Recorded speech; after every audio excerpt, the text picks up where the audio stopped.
you're thinking about taking a break from drinking or quitting alcohol altogether, the 6 things that I'm going to break down for you in this video can make or break you. At the end of the day, there are millions of people that stop drinking every day, and most of them find it difficult, challenging, and hard. Yet there are a small percentage of people that find stopping drinking a walk in the park. In fact, I have a park behind me, and there's people walking in the park right now, and I want this video to make stopping drinking feel that easy for you. I want stopping drinking to feel like the easiest thing that you've ever done. And every single person that stops drinking and finds it easy does these 6 things in this video, whether it's consciously or not. But I want to make it conscious for you today in this video to make your journey a piece of cake. And I know that sounds hard to believe, but this is the actual process that I have taken almost 400 private clients through. These 6 things are going to change the game.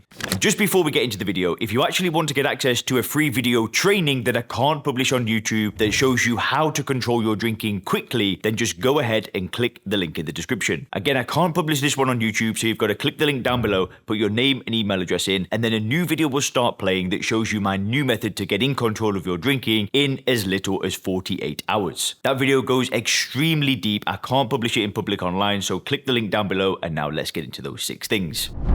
So the very first thing that you need to do if you're thinking about stopping drinking is something that people kind of know in their heart, but for this one you're going to need a pen and paper. And it's quite simple. All you need to do is write down 10 reasons why you are committed to making this change. And if you can't think of 10 reasons, just write down 10 anyway. I'm sure you can think of 10 reasons. I could think of 1,000. I'm not even exaggerating. And if you can't think of 10, you ain't thinking hard enough. For me, I'd write down things like, I'm sick of feeling lethargic, right? I'm sick of the hangovers. I'm sick of breaking promises to my family. I'm sick of spending all this money I am on drinking. I'm sick of waking up feeling defeated. And here's an AA term, but I'm sick and tired of being sick and tired. I don't go to AA. I went to AA. I remember a few of their phrases, but that's a pretty good reason to stop drinking. But these are going to be very personal to you, right? For a lot of people, it might be that tired of letting their wife down, their husband down. Others might just be tired of their wife and husband and tired of drinking to get through the pain of their relationship. I don't know. But you want to write down 10 reasons why you are committed to making this change. If you feel comfortable, go ahead and leave a comment down below on your biggest reason why you're committed to stopping drinking. And if you've already stopped, let me know your reason why as well. But that's the first thing. And what you want to do with this list is maybe take a picture of it and then put it as the background on your phone.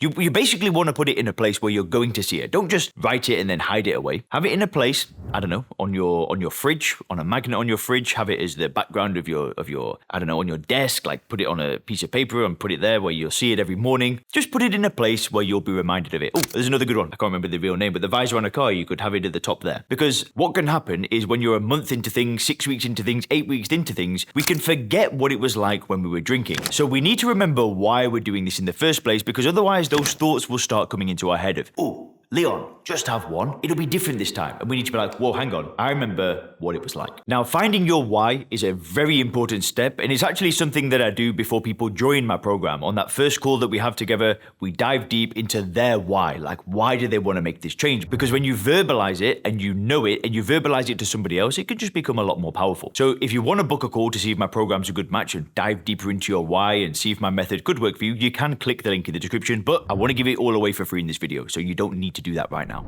So number 2 is writing a pain and pleasure list. So what you want to do is, again, sit down, maybe take 30 minutes, go outside, go to a place where you're not going to be distracted, turn your phone off and write down a list. And you're going to have 2 lists. One is pain and one is pleasure. And on one side, you want to write down all the pain that alcohol has caused you over the years and just focus all on the bad things that have happened because of your drinking. For me, I don't even want to talk about it, right? It's just, the list would have just gone on and on and on. I'd just be like, the risky behavior, the drink driving that I've done in the past. I don't even want to talk about it. It's embarrassing, but like, you don't need to share this with anybody else, right? But write down the pain and be real with yourself. If there are really dark things in there, great. The darker the better. Because alcohol can sometimes make us do things that are totally out of character. I've lied about my drinking. Honestly, it sucked. And I want you to get into that state of mind. I want you to feel extreme pain, and I want you to link pain to drinking. Because if you're real with yourself, that's what alcohol causes.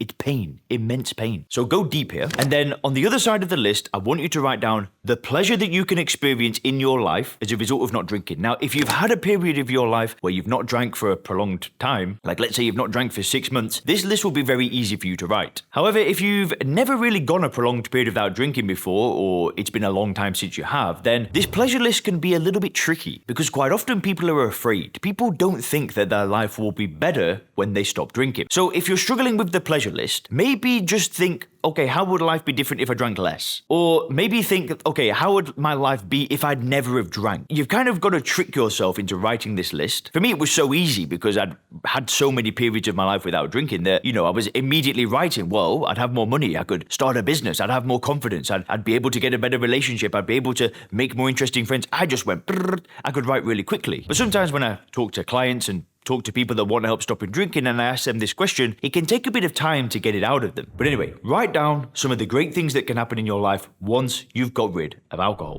Which leads me to the third thing to do. Now, the third thing is arguably the most important one of all. Every failed attempt that I'd had to stop drinking during the almost 10 years that I drank for, I hadn't done this. So it was always a fight and it was always a struggle and it was always a battle when I tried to stop. They don't do this in a rehab. They don't do it with a therapist. They don't do it in AA. You won't do this if you just stop drinking on your own with just like, a click of a finger. But what you need to do is reframe alcohol using first principles thinking. So what we don't want to do is reason from analogy, which is going to society and asking them, how do I stop drinking? And using common sense. Because common sense is that you're an alcoholic, which I don't believe in. Is that it's hard to stop drinking, which it isn't. Is that you need a tremendous amount of willpower to not drink, which is untrue. And I know maybe even me saying this stuff to you might be like, Leon, who is this guy? What are you talking about? But when you reason from analogy, you're basically using common sense. And when it comes to stopping drinking, common sense and society's view of not drinking doesn't work. So instead, what we need to do is reframe it using first principles thinking. So if you see the diagram on the screen right now, you can see how it works. What we simply do is we look at problem drinking as a topic and we break the topic down into its component parts. Essentially, that's what this YouTube channel is, right? I'm breaking alcohol addiction down into so many different component parts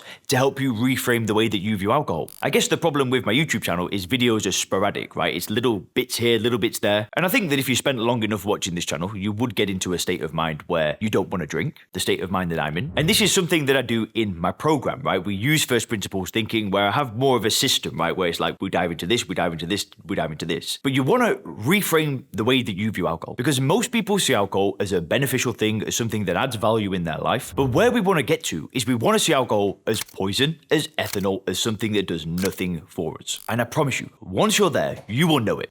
There'll be no question in your mind that you've reframed alcohol because now stopping drinking isn't a fight. It's a weird feeling. It's like this feeling of, I'm done. I don't want to drink. It's something that a lot of people that have watched this channel have done. And it's something that my clients go through as well. And if you click the link in the description to get the free video training that I spoke about earlier, that will show you how to do it in a bit more detail. So definitely go and do that.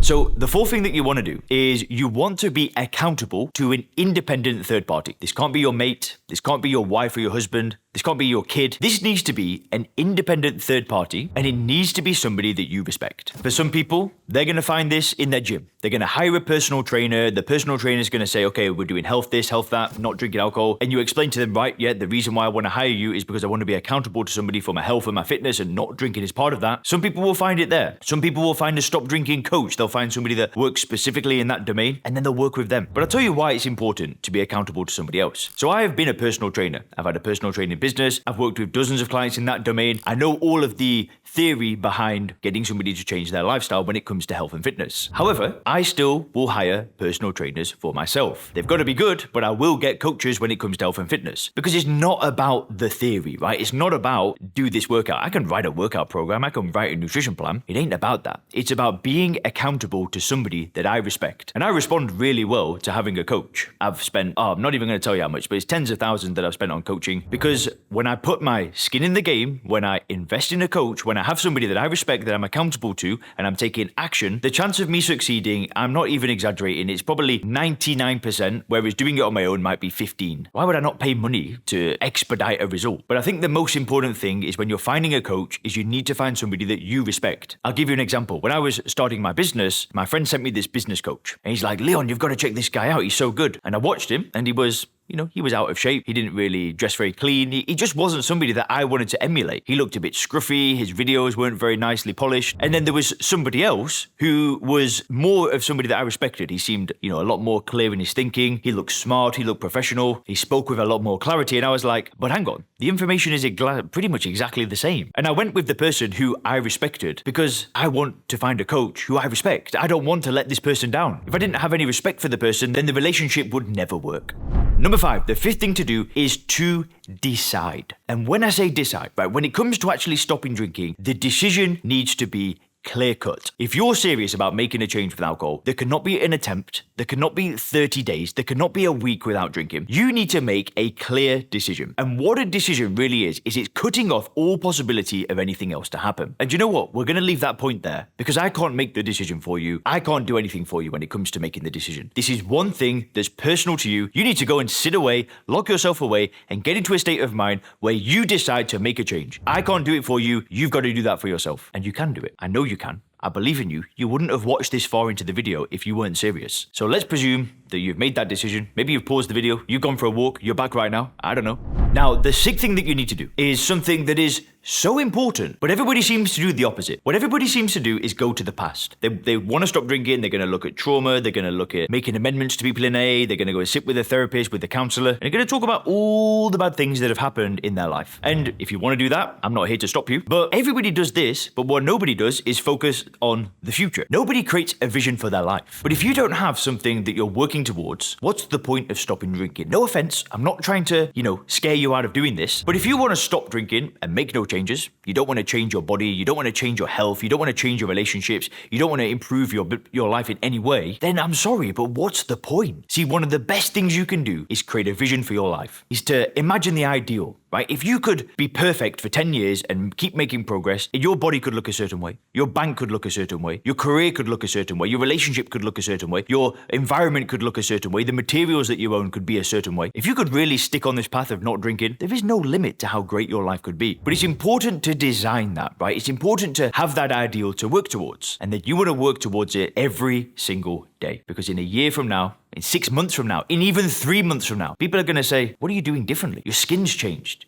Have you lost weight? You're nicer to be around. And in just a few months, you can become totally unrecognizable. Anyway, if you click the video on the screen now, you can also learn why everybody seems to be stopping drinking. Have a great day.